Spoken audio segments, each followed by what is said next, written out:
مساء الخير عليكم، ان شاء الله تكونوا ملاح. اليوم نديروا معكم مساء الخير عليكم، ان شاء الله تكونوا ملاح. 15 كيلو. اليوم نديروا معكم عصير نشد هذوك الحبات كامل الحينه لي زست. وهنا بعد ما نحينا لهم كاع كامل هذاك لي زست نعصروه، وبعد ما عصرتها ناخذ هذوك لي زست تاع التشينا نزيدوا عليهم العصير ونزيدوا عليهم السكر. هنا السكر ديري على حساب الحلاوه تاع كل واحد كيفاش حال يحب السكر.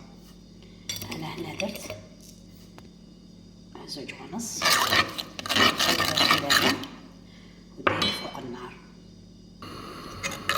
هنا ديري فوق النار باش هذاك السكر يذوب. وهنايا بعد ما يكون راح يغلي خلوه حتى يكون راح شويه يغلي ونطفوا عليه.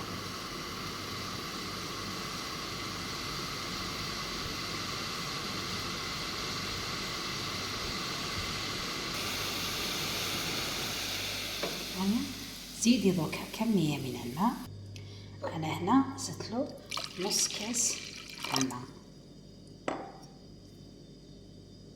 هنا ناخذ الصفاية ونصفو نحلو كامل هذاك لي زست هذوك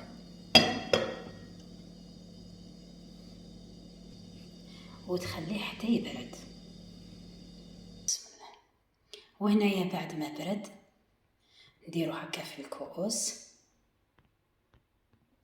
شوفي كيفاش جات لاكولار تاعو شبه بتاع المشري. وبهذه الطريقة نكون وصلنا لنهاية الفيديو. ان شاء الله يكون يعجبكم. نتلاقاو بوصفة اخرى ان شاء الله. مع السلامة.